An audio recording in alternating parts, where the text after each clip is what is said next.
Necessity, সেই doctrine of নেসেসিটিতে আমরা একটি অন্তর্বর্তীকালীন সরকার প্রতিষ্ঠা করেছিলাম। আমাদের বুঝতে হবে অন্তর্বর্তীকালীন সরকার কিন্তু একটি অন্তর্বর্তীকালীন সরকার, তারা কোনদিন একটি স্থায়ী সরকার হতে পারে না। কাজে আজকে আমরা আস্থা স্থাপন করেছি এই অন্তর্বর্তীকালীন সরকারের উপরে। বাংলাদেশের 18 কোটি মানুষ আস্থা স্থাপন করেছে। ঠিক একইভাবে এই অন্তর্বর্তীকালীন সরকারকেও বাংলাদেশের মানুষের এই আস্থার প্রতি সম্মান প্রদর্শন করতে হবে। এবং সেটা কি? সেটা হচ্ছে যে জনগণের যে অধিকার, আমি এটা বলছিলাম, জনগণের মৌলিক অধিকার, ভোটের অধিকার, জনগণের বেঁচে থাকার অধিকার, অর্থনৈতিক অধিকার, মানবাধিকার, সেগুলো নিশ্চিত করতে হবে। আমরা জানি এই সমস্ত অধিকার নিশ্চিত করতে হলে বাংলাদেশের সমাজ এবং রাষ্ট্রীয় ব্যবস্থাকে পরিবর্তন করতে হবে। আমরা পরিবর্তনের কথা এই বর্তমান অন্তর্বর্তীকালীন সরকার যখন বলেছে, তার 2 বছর আগে থেকে আমরা এই অন্তর্বর্তীকালীন সরকারের কথার আগে আমরা বাংলাদেশে সংস্কারের কথা বলেছি। আপনাদের মনে আছে 2022 সালের ডিসেম্বরে, 19 ডিসেম্বর আমরা জাতির কাছে বিএনপির পক্ষ থেকে 26 দফা দাবি তুলে ধরেছিলাম। এবং সেই 26 দফা ছিল কিসের দাবি? সংস্কারের দাবি। বাংলাদেশের প্রতিটি ক্ষেত্রে পরিবর্তন প্রয়োজন, সংস্কার প্রয়োজন। আমরা সেই দাবি তুলেছিলাম। তখন কিন্তু বাংলাদেশে কেউ এই সংস্কারের কথা বলতে সাহস করে না।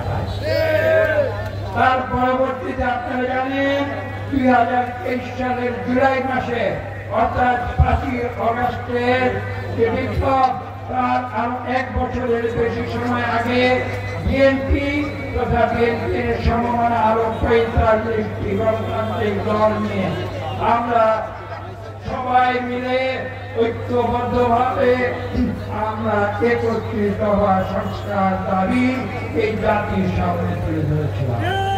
আমি সংস্কার বিএনপি করেছে, সংস্কার বিএনপি করবে। কাজে এই সংস্কারের ধোঁয়া দিয়ে আমি যেটা বলেছি, এই অন্তর্বর্তীকালীন সরকারকে দীর্ঘায়িত করার কোন সুযোগ নেই। সংস্কার কোন স্থির বিষয় নয়, সংস্কার একটি চলমান প্রক্রিয়া। আজকে আমরা যে বিষয় নিয়ে সংস্কার করব, আগামীতে সেটাকে আবার হয়তো পুনঃসংস্কার করতে হবে। এবং এটাই সংস্কারের নিয়ম, এটাই সংস্কারের ধর্ম। কেউ যদি বলে আমি আগে সংস্কার করব, পরে অন্য কিছু করব, এটা কোনো যুক্তিসঙ্গত। করব, আমরা দেশে গণতন্ত্র করব, আমরা দেশে নির্বাচন করব, আমরা দেশে মানবাধিকার প্রতিষ্ঠা করব, আমরা দেশে মানুষের অর্থনৈতিক অধিকার প্রতিষ্ঠা করব। সব কিছু সমান তালে চলবে। এখানে যারা বাধা দেবে, আমরা বিশ্বাস করব তারা আসলে বাংলাদেশের মানুষের বন্ধু নয়। ইতিমধ্যেই আমরা বলেছি যে এই সরকারকে আমরা সর্বতোভাবে সহায়তা করব এবং আমরা বিগত 9 মাস যাবৎ এই সরকারকে আমরা সহযোগিতা করে যাচ্ছি। আমরা কোন দ্বন্দ্বে বিশ্বাস করি না, আমরা কোন মানুষের অধিকারে হস্তক্ষেপে বিশ্বাস করি না।